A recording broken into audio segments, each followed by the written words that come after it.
Let me show all my working answers for that. There's A and B, and then let me slide that up so you can see all of letter C if you want to check that. But it gives us a function, and it says find the value of k, and then it tells us the slope of the line tangent to the graph at x equals 0 is equal to 6. Now, you know slope of the tangent line, that's your derivative. So they're telling us when x equals 0, our derivative is equal to 6, right? So that's a constant on the top of that thing. So I'm going to rewrite my original function like that.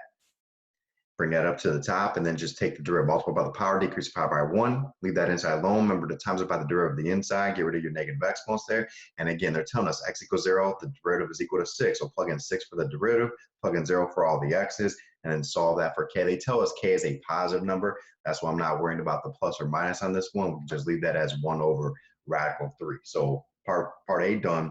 Part B, easy partial fraction problem, right? Has us do a definite integral, and it tells us the value of k. So just plug that in right there. And then if you can factor that denominator, partial fractions is your way to go. Two linear factors, a over x plus 4, b over x plus 2. Remember, choose easy values of x and makes those parentheses equal to 0. You can choose x equals -2. You can choose x equals 4. Plug those in for all the x's because that makes the a go away, that makes the b go away, and then we're going to get, like, if I plug in -2 here, -2 minus 4 gives me -6b. Remember, if you have any x's over here, you also plug it in for the x's on the right side as well, but there are no x's there, so that's just why it's equal to 1. And then when you plug in that 4, that b part goes away. 4 plus 2, you get 6a equals 1, which means a is 1, 6. And then once you get your a and your b, plug those back into your partial fraction decomposition part. And I like to just pull those constants out right away. And then remember, it's a definite integral, so you got to make sure you remember to plug the numbers in at the end of this thing there. Now, when I first did, I just pulled out the 1, 6, and I said, hey, that's an ln, that's an ln. Now, be careful, it was like a 3x minus 4. Then you got to balance that 3 with like a 1/3 out in front, so be careful with your balancing. Now, when I first did this, if you notice, I had parentheses around the x minus 4 and the x plus 2. And then when I went to plug in and I went 1 minus 4, I got the ln of -3. Remember, you can't do the log of 0 or log of the negative number. And remember, that's when the absolute value bars make a difference, is when you plug in a number and you get a negative number, you don't put undefined or diverge or any weird stuff like that. You got to just put absolute value bars right there, because whenever you do a natural log, you're going to be doing the log of a positive number there, okay? So technically, remember, the absolute value bars are there. So when I plug in 4, yeah, I get a -3, but the absolute value of that is a +3. You plug in 1 there, you're going to get the ln of 3, and then you go minus. So I plug in the top number, minus, plug in the bottom number, get an ln of 4, ln of 2. So again, when I got ln of -4 is the absolute value of -4, which is a +4. Now, there's a couple answers that they would accept here. I realized that those canceled out, and then I just did ln of 4 over ln of 2. ln of 4 minus ln of 2 was ln of 4 over 2, which is a ln of 2, and then a negative carried down. And then I just had my negative ln of 2 all divided by 6, or you could write it like that. Or you could have just distributed this negative through, have the 1/6 out there, and they're going to give us credit for that. Like the rubric had this answer if you just simplify that, using some basic pre-calc properties, but they got to give us credit for that stuff right there. You could just left that as ln of 2 minus ln of 4 over 6. But if you take this one, ln of 2 minus ln of 4 is a ln of 1/2. ln of 1, that's ln of 1 minus ln of 2. ln of 1 is 0, so you still get negative ln of 2 over 6 right there. But just make sure you integrate, do your partial fractions, integrate it, plug in the numbers, and then if you ever get the ln of a negative number, say, no, I'm not going to put undefined right there. I'm not going to do the positive number of that, because technically those absolute value bars are there, and then you can get your positive answer, and then you're going to be good.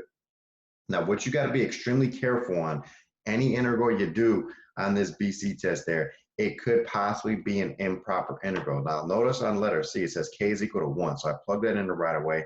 Then I'm going to do an integral between 0 and 2. Now, at first I thought I was maybe going to do partial fractions again. I'm like, they're trying to give me 2 partial fraction problems in a row like that.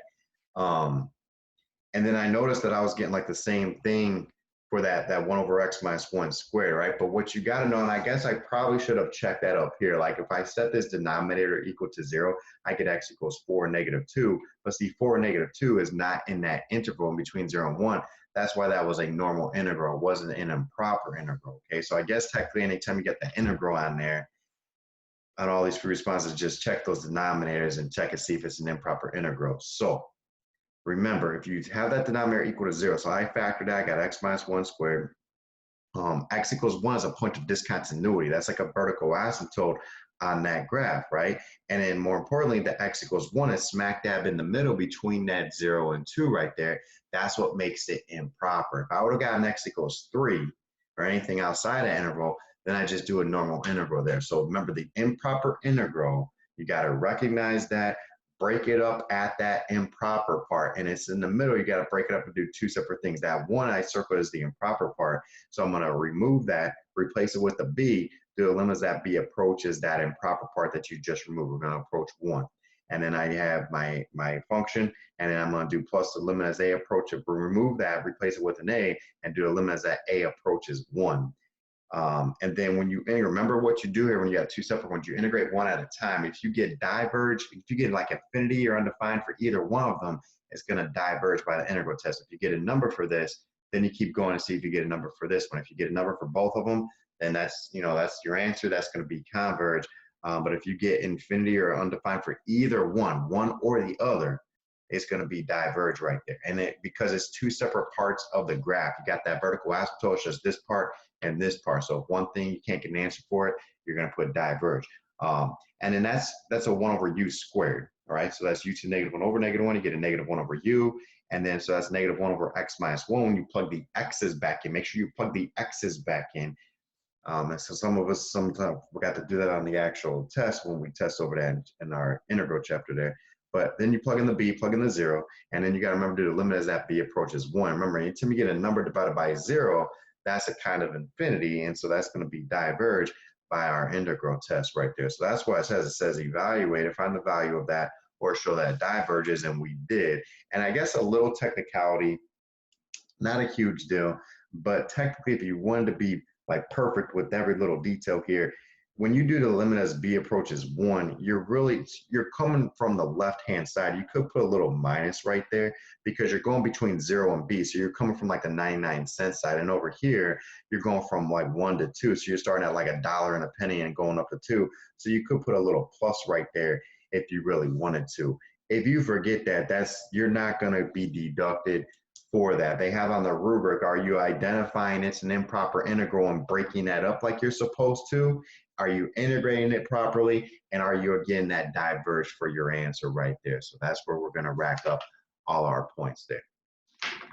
Jellyfish, jelly donuts, jelly beans,